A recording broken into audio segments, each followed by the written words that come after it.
이옥순의 인생 마이너스 74년 만에 찾은 나. 나는 74, 평생을 남편과 자식만 바라보며 살아왔다. 내 이름은 이옥순. 하지만 이제는 누구의 아내도 누구의 어머니도 아닌 그냥 한 사람으로 살아가고 있다. 이 자리에 서기까지 내 인생은 수많은 눈물과 배신, 그리고 끝없는 희생으로 얼룩져 있었다. 오늘 아침 고향 영주의 작은 아파트 창문을 열며 나는 생각했다. 과연 나는 언제부터 나였을까? 언제부터 이옥순이었을까? 아니, 언제까지 나는 이옥순이 아니었을까? 1970년 나는 20살이었다. 아무것도 모르던 나이에 중매로 시집을 왔다. 경상북도 안동의 작은 시골 마을에서 자란 나에게 결혼은 운명이자 의무였다. 부모님은 딸은 시집 가는 게 팔자라며 내 의견을 묻지도 않았다.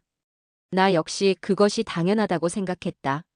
남편 박정수는 성실했지만 배움이 짧았고 안정된 직장이 없었다. 키가 크고 손이 큰 말수 적은 사람이었다. 첫날 밤 그는 내 손을 잡으며 말했다. 옥순아, 미안하다. 나한테 가진 게 없어서. 그래도 평생 너만 바라보고 살 테니 힘들어도 참아다오. 나는 고개만 끄덕였다. 사랑이 무엇인지도 모르던 시절이었다. 우리는 가진 것 하나 없이 시작했다. 신혼집이라고 해봐야 방 하나에 부엌 하나뿐인 단칸 방이었다.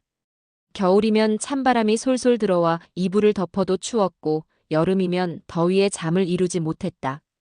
그래도 우리는 행복하다고 생각했다. 아니, 행복해야 한다고 생각했다. 새벽 5시 나는 어김없이 일어났다. 남의 집을 청소하고 빨래를 해주며 돈을 벌었다. 하루에 1,000원, 이틀에 1,500원. 그 돈이 우리의 전부였다. 점심때까지 일하고 오면 간단히 밥을 해먹고 오후에는 동네 공장으로 갔다. 형광등 아래서 작은 부품을 조립하는 일이었다. 눈이 아프고 어깨가 결렸지만 시간당 100원이라는 돈이 소중했다. 밤 9시에 집에 돌아오면 남편도 막 들어왔다. 그는 낮에는 공사장에서 막일을 하고 저녁에는 공장 경비를 섰다. 우리는 녹초가 되어 마주 앉아 밥을 먹었다. 반찬은 늘 김치와 계란찜이 전부였지만 그래도 함께 있다는 것만으로 위안이 되었다. 손가락은 갈라지고 허리는 늘 쑤셨다. 겨울이면 찬물에 빨래하느라 손이 튼살로 갈라져 피가 났다. 그래도 참았다. 우리가 고생하는 대신 언젠가 태어날 아이들만큼은 편히 살 수 있기를 그 믿음 하나로 버텼다. 결혼 3년째 되던 해 첫 아들 현준이가 태어났다. 진통이 시작되어 병원에 갔을 때 남편은 복도에서 밤새 발을 동동 굴렀다고 했다. 아이가 태어나 첫 울음을 터뜨렸을 때 우리는 세상을 다 얻은 듯 기뻤다. 옥순아, 우리 아들이다. 우리 아들. 남편의 눈에는 눈물이 글썽였다. 나도 울었다. 태어나서 그렇게 행복한 적이 없었다. 여보, 이 아이만큼은 우리처럼 살게 두지 말자. 공부시켜서 훌륭한 사람 만들자. 남편과 함께 울며 다짐했다. 현준이는 정말 예쁜 아이였다. 까만 눈이 똘똘하고 젖을 먹을 때면 작은 손으로 내 손가락을 꼭 쥐었다. 그 순간만큼은 세상의 모든 고생이 사라지는 것 같았다. 아이가 있으니 지출은 더 늘었지만 희망도 생겼다. 기적일까? 분유값을 벌기 위해 나는 더 많은 집을 청소했다. 새벽 4시에 일어나 5집을 돌았다. 남편도 일요일까지 일했다. 그래도 불평하지 않았다. 현준이만 보면 힘이 났다. 2년 뒤 딸 지영이가 태어났다. 둘째라서 그런지 첫째만큼 크게 기뻐하지는 못했다. 그리고 솔직히 말하면 나는 시대의 많은 어머니들처럼 아들에게 더 많은 기대와 정성을 쏟았다. 지금 돌아보면 지영이에게 정말 미안하다. 하지만 그때는 아들이 집안의 기둥이라는 생각이 강했고 무엇보다 아들만 잘 되면 온 가족이 잘 될 거라 믿었다. 지영이는 현준이보다 더 얌전한 아이였다. 울지도 않고 투정도 부리지 않았다. 오히려 엄마인 나를 도우려 했다. 5살이 되자 동생을 돌보고 간단한 집안일도 도왔다. 그런 지영이를 보며 나는 딸은 역시 엄마를 닮아 속이 깊다고 생각했다. 하지만 그것이 아이에게는 부담이었을지도 모른다는 생각은 하지 못했다. 아이들이 자라면서 돈 들 곳은 더 많아졌다. 옷가, 신발가, 학용품비. 현준이가 초등학교에 들어갈 때 필요한 책가방과 책을 사주려니 한 달 생활비가 훌쩍 넘었다. 그래도 다른 아이들과 비교해 부족하지 않게 해주고 싶었다. 엄마, 우리 왜 이렇게 가난해요? 현준이가 초등학교 3학년 때 던진 질문이었다. 반 친구들은 새 신발을 신고 왔는데 자신만 작아진 신발을 신고 있어서였다. 나는 할 말이 없었다. 그날 밤 남편과 상의했다. 여보, 이렇게 살면 안 될 것 같아요. 뭔가 바꿔야겠어요. 그래, 나도 그 생각이야. 막일만 하면 언제 나아지겠냐. 우리는 악착같이 돈을 모았다. 하루 세 끼를 간신히 이어갈 때도 있었지만 아이들 밥상만큼은 부족하지 않게 차렸다. 나는 새 옷 한 번 사입지 못했지만 아이들만큼은 깨끗하고 단정하게 입히려 애썼다. 내 치마는 10년째 같은 것이었지만 아이들 옷은 항상 빨래해서 깨끗하게 입혔다. 남편은 낮에는 공사장에서 막일을 하고 밤에는 공장 경비를 섰다. 몸이 두 개라도 모자랄 지경이었다. 한 번은 과로로 쓰러져 병원에 실려간 적도 있었다. 그날 밤 나는 정말 무서웠다. 남편마저 잃으면 어떻게 살아가나 싶어서. 5년을 그렇게 모은 돈으로 우리는 결국 작은 고물상을 차렸다. 동네 끝자락에 있는 낡은 건물이었지만 우리에게는 꿈의 공간이었다. 남들이 보기엔 냄새나고 천한 일 같았지만 우리에겐 희망이었다. 여보, 이 일로 아이들 대학까지 보내자. 꼭 보내자. 그것만이 목표였다. 고물상은 생각보다 장사가 잘 되었다. 성실하게 하다 보니 단골도 생기고 조금씩 자리를 잡아갔다. 현준이와 지영이도 방과 후에 와서 도왔다. 지영이는 열심히 도왔지만 현준이는 점점 싫어하는 기색이 역력했다. 현준이는 공부를 잘했다. 학교에서 늘 상위권이었고 선생님들이 꼭 대학에 보내야 한다고 했다. 나는 그 말이 그렇게 뿌듯할 수가 없었다. 우리 아들이 똑똑하다는 것, 그리고 그 아들을 대학까지 보낼 수 있다는 것이 자랑스러웠다. 하지만 중학생이 되면서 현준이는 변하기 시작했다. 사춘기 때문이라고 생각했지만 그것만은 아니었다. 그는 우리를 부끄러워하기 시작했다. 엄마, 학교엔 오지 마세요. 부모 상담 같은 것도 아빠가 와야 되면 말고요. 왜? 엄마가 뭐가 부족해서? 엄마는 촌스럽잖아요. 말투도 그렇고 옷도 그렇고. 친구들이 뭐라고 할까봐 창피해요. 그 말을 들을 때마다 가슴에 못이 박혔다. 내가 이 아이를 위해 얼마나 많은 것을 희생했는지 아는가? 이 낡은 옷도, 갈라진 손도 모두 내가 잘 살기 위해서인데. 하지만 말하지 못했다. 대신 참았다. 아이가 잘 되는 게 중요하다고 나중에 크면 내 마음을 알 거라고 생각했다. 현준아, 엄마가 창피하면 공부나 열심히 해라. 엄마는 내가 잘 되는 게 제일 중요하다. 지영이는 달랐다. 고물상을 도우며 친구들이 놀려도 우리 부모님은 자랑스럽다고 당당히 말했다.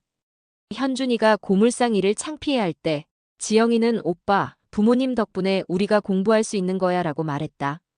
그런 지영이를 보면 기특하기도 했지만 그래도 내 눈은 늘 아들에게 향해 있었다. 지금 생각해보면 정말 잘못된 일이었다.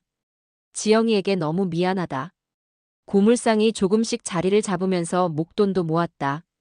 현준이는 드디어 서울의 좋은 대학에 진학했다. 합격 통지서를 받던 날 나와 남편은 껴안고 울었다. 여보, 우리 해냈어. 우리 현준이가 서울대 갔어. 그래, 이제 고생 끝이야. 현준이가 좋은 직장 잡으면 우리도 편해질 거야. 등록금과 생활비를 대느라 고물상에서 번 돈의 대부분이 나갔지만 전혀 아깝지 않았다. 현준이가 대학생이 되었다는 사실만으로도 충분했다.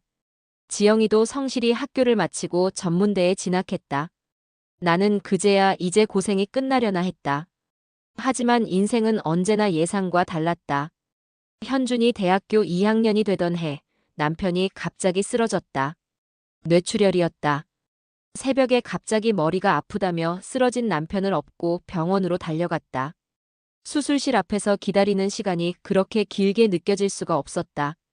다행히 생명은 건졌지만 반쪽 몸을 쓰지 못하게 되었다. 말도 어눌해지고 혼자서는 일상생활이 어려워졌다.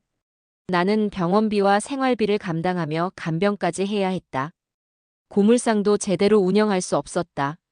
하루하루가 지옥 같았다. 그때 나는 아들에게 말했다. 현준아, 엄마 혼자 너무 힘들다. 조금만 도와줄 수 없겠니? 아빠 간병도 해야 하고 고물상도 돌봐야 하는데 혼자서는 한계가 있어. 하지만 돌아온 대답은 차가웠다. 엄마, 저도 바빠요. 취업 준비 때문에 힘들어요. 학점 관리도 해야 하고 토익 공부도 해야 하고. 그리고 저 지금 과외도 하고 있잖아요. 그래도 가끔이라도 와서 아빠 얼굴이라도 보고. 엄마, 제발 이해해 주세요. 저한테도 제 인생이 있어요. 그 말은 내 심장을 갈기갈기 찢었다. 내 인생? 내 인생이 있다고? 그럼 내 인생은 뭐란 말이니? 목구멍까지 올라온 말을 꾹 참았다. 딸 지영이도 마찬가지였다. 취업한다며 바쁘다고 했다. 가끔 와도 금방 가버렸다. 남편은 점점 말이 어눌해지고 나를 못 알아보는 날이 많아졌다. 그런 남편을 보며 나는 혼자서 울었다. 남편의 병이 악화되어 결국 내 손을 잡은 채 떠났다. 마지막으로 남긴 말은 지금도 귀에 맴돈다. 옥순아, 미안하다. 평생 고생만 시켰다. 그런데 말이야. 아이들을 너무 믿지 마라. 언젠가 내가 필요할 때 쓰라고. 내가 숨겨둔 게 있다. 그때는 병 때문에 헛소리하는 줄 알았다. 하지만 남편을 떠나보내고 홀로 남았을 때 나는 한참 동안 그 말을 곱씹었다. 남편이 떠난 후 3개월 정도 지났을 때였다. 서랍을 정리하다가 오래된 봉투 하나를 발견했다. 남편의 손글씨로 옥순이에게라고 적혀 있었다. 그 안에는 통장 여러 개와 편지 한 통이 있었다. 통장 속 금액을 보고 나는 숨이 막혔다. 무려 15억. 어떻게 이런 돈이? 편지를 읽어보니 남편이 평생에 걸쳐 조금씩 모은 돈이었다. 고물상이 잘 될 때 모은 돈을 부동산에 투자하고 그것을 다시 팔아서 투자하기를 반복했다고 했다. 그런데 나는 전혀 몰랐다. 편지에는 이렇게 적혀 있었다. 옥순아, 평생 고생만 시켜서 미안하다. 이 돈은 내가 필요할 때 써라. 자식들에게 다 주지 마라. 넌 평생 남을 위해 살았으니 이제는 너를 위해 살아라. 아이들이 효자인 줄 알았는데 내가 아플 때 보니 그게 아니더라. 내가 늙어서 아플 때 과연 저 아이들이 돌봐줄까 의문스럽다. 그러니까 이 돈은 내 것이다. 너를 위해 써라. 나는 그 편지를 읽으며 펑펑 울었다. 남편이 생전에 이런 걱정을 했었구나. 그리고 그 걱정이 현실이 되고 있구나. 하지만 나는 여전히 어리석었다. 아들의 결혼이 다가오자 예비 며느리 혜진이가 찾아왔다. 처음에는 예의 바르고 착한 아이라고 생각했다. 하지만 시간이 지나면서 본색을 드러내기 시작했다. 어머니, 신혼집은 준비해 주실 거죠? 요즘에는 서울에 아파트 하나 없으면 결혼하기 어려워요. 최소한 3억은 있어야 하잖아요. 나는 놀랐다. 3억이라는 돈이 그렇게 쉽게 나올 수 있는 돈인가? 혜진아, 그런 큰 돈을 어떻게? 어머니, 다른 집은 다 해줘요. 저희가 특별히 바라는 것도 아니고 그냥 평범한 정도만 해주시면 되는데요. 결국 나는 내 돈 1억 3천만 원을 아들에게 주었다. 남편이 남겨준 15억 중에서 말이다. 현준아, 이게 엄마가 줄 수 있는 전부다. 행복하게 살아라. 아들은 고맙다고 했다. 하지만 며느리의 태도는 돌변했다. 결혼 준비 과정에서 나는 철저히 배제되었다. 예식장 예약부터 하객 명단까지 모든 것을 혜진이 어머니와 결정했다. 나는 돈만 내고 뒷전으로 밀려났다. 어머니, 이런 것은 저희가 알아서 할게요. 어머니는 편히 계세요. 편히 있으라고. 내 아들의 결혼인데. 결혼식 날 나는 정성껏 준비한 한복을 입고 갔다. 하지만 그곳에서 나는 완전히 소외된 사람이었다. 신랑 어머니 소개도 형식적이었고 사진을 찍을 때도 구석자리였다. 딸 지영이는 오빠에게 준 돈을 알게 되자 서운함을 쏟아냈다. 엄마는 평생 오빠만 챙겼잖아요. 저는 늘 뒷전이었죠. 오빠 대학 등록금 낼 때도 결혼할 때도 저한테는 뭘 해주신 게 있어요? 그 말에 나는 아무 대답도 하지 못했다. 사실이었으니까. 지영아, 엄마가 미안하다. 그래도 딸이니까 이해해주라. 이해요? 평생 이해하라고 하셨잖아요. 오빠는 아들이라서 특별하고 저는 딸이라서 당연히 참아야 하고. 그런 게 이해예요? 지영이의 눈에는 서운함과 원망이 가득했다. 그때서야 나는 내가 얼마나 잘못 살았는지 깨달았다. 그러던 어느 날 손자 민준이의 돌잔치가 있었다. 나는 며칠 전부터 정성껏 준비했다. 손자에게 줄 금반지도 사고 돌복도 준비했다. 그리고 평생 아껴두었던 좋은 한복을 꺼내 입고 갔다. 하지만 그곳에서 며느리 혜진이는 친구들에게 내 흉을 봤다. 우리 시어머니 정말 촌스럽죠? 저런 한복은 요즘 누가 입어요? 창피해 죽겠어요. 그래도 시어머니인데. 아유, 말도 마세요. 어디 가면 저분이 우리 시어머니라고 소개하기도 창피해요. 내 귀에 그 말이 들어왔을 때 세상이 무너지는 것 같았다. 그래도 참으려 했다. 손자 돌잔치인데 분위기를 망칠 수는 없다고 생각했다. 하지만 혜진이가 내게 직접 말했다. 어머니, 이런데 오실 땐 좀 격식을 차리셔야죠. 정말 창피해요. 사람들이 뭐라고 할까봐 걱정이에요. 나는 아들을 바라봤다. 현준아, 내가 뭐라도 말해주겠지. 엄마를 위해서 한마디라도 해주겠지. 하지만 아들의 입에서 나온 말은 내 심장을 찔렀다. 어머니, 분위기 파악 좀 하세요. 정말 창피해요. 우리 이제 각자 인생 살아요. 어머니도 어머니 인생 사세요. 그 순간 74년 동안 쌓아온 내 모든 희생이 산산이 부서졌다. 내가 이 아이들을 위해 얼마나 많은 것을 포기했는지, 얼마나 많은 눈물을 흘렸는지. 그런데 이게 내가 받는 대우란 말인가? 나는 조용히 일어섰다. 그리고 말했다. 그래, 각자 인생 살자. 내 인생도 이제 내가 살 거야. 집으로 돌아와 거울을 보았다. 그들이 말한 대로 나는 초라한 노파일 뿐일까? 돈 한 푼 없는 늙은 여자일 뿐일까? 74년을 살면서 나는 과연 나를 위해 산 적이 있었나? 거울 속의 내 모습은 낡고 지쳐 보였다. 하지만 그 눈 속에는 아직 꺼지지 않은 무언가가 있었다. 남편의 편지가 다시 떠올랐다. 넌 너를 위해 살아라. 그렇다. 이제는 나를 위해 살 때가 되었다. 74년 동안 남을 위해 살았으니 이제는 나를 위해 살아도 되지 않을까? 나는 결심했다. 더 이상 이 아이들에게 휘둘리지 않겠다고. 더 이상 누군가의 그림자로 살지 않겠다고. 나는 집을 정리하고 고향 영주로 내려왔다. 50년 만에 돌아간 고향은 많이 변해 있었지만 그래도 나를 따뜻하게 맞아주었다. 여기서는 아무도 나를 누구의 엄마나 누구의 아내로 부르지 않았다. 그냥 이옥순으로 불러주었다. 작은 아파트를 샀다. 방 2개의 거실, 부엌이 있는 깔끔한 집이었다. 평생 남의 눈치를 보며 살다가 처음으로 내 마음대로 꾸민 집이었다. 소파도 식탁도 침대도 모두 내가 좋아하는 것으로 골랐다. 그리고 한글 공부를 시작했다. 평생 바빠서 제대로 배우지 못했던 한글을 이제서야 배우기 시작한 것이다. 처음에는 어려웠다. 74살에 무슨 공부냐고 자책하기도 했다. 하지만 점점 재미있어졌다. 처음 내 이름을 또박또박 써내려갔을 때 눈물이 났다. 이옥순. 내가 이옥순이구나. 74년 만에 처음으로 내 이름을 제대로 써보았다. 그리고 생각했다. 내가 나로 산다는 게 이런 거구나. 파크 골프도 배우기 시작했다. 처음에는 공도 제대로 치지 못했지만 계속 연습하니 조금씩 늘었다. 함께 운동하는 사람들과 친구도 되었다. 김순자 씨, 박영희 씨, 최말자 씨. 모두 나와 비슷한 나이의 할머니들이었다. 옥순이, 운동 끝나면 커피나 한잔 하자. 좋아요. 어디로 갈까요? 이런 평범한 대화가 이렇게 행복할 줄 몰랐다. 누군가와 대등하게 대화한다는 것, 내 의견을 말하고 상대방의 의견을 듣는다는 것이 이렇게 소중한 일인 줄 몰랐다. 나는 매일 설레며 하루를 시작했다. 오늘은 뭘 할까? 어디를 갈까? 누구를 만날까? 이런 고민들이 즐거웠다. 평생 처음 맛보는 자유였다.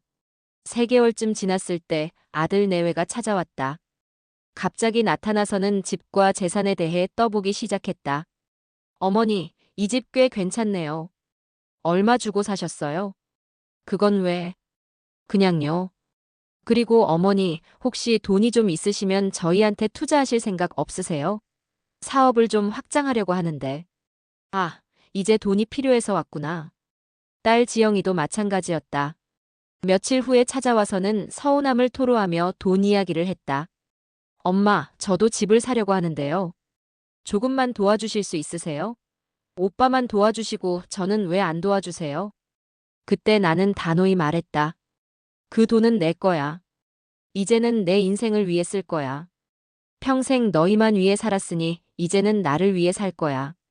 처음으로 내 입에서 나온 단호한 목소리였다. 아이들은 할 말을 잃었다. 엄마, 그래도 저희는 자식인데요. 자식? 자식이면 부모를 창피하다고 하니? 자식이면 아픈 아버지를 외면하니? 너희가 언제 나를 자식처럼 대했니? 아이들은 더 이상 할 말이 없었다. 그리고 그날 이후로는 연락이 뜸해졌다. 나는 남편 사진 앞에 앉아 속삭였다. 여보, 당신 말이 맞았어. 아이들을 너무 믿지 말고 나를 위해 살라고 했던 말. 이제야 실천해. 당신이 남겨준 돈 덕분에 나는 처음으로 자유를 얻었어. 74세, 나는 비로소 내 인생을 찾았다.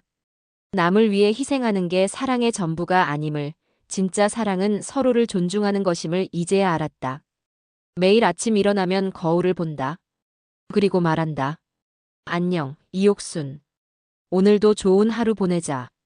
74년 만에 처음으로 나는 나 자신과 인사를 나눈다. 그리고 오늘도 나만의 하루를 시작한다. 누구의 그림자가 아닌 이옥순이라는 한 사람으로서 말이다. 이제야 안다. 진정한 행복은 남을 위해 자신을 희생하는 데 있는 게 아니라 자신을 사랑하고 존중하는 데서 시작한다는 것을. 그리고 그런 사람이 되어야 남도 제대로 사랑할 수 있다는 것을. 나는 이제 자유다. 74년 만에 찾은 진정한 자유다.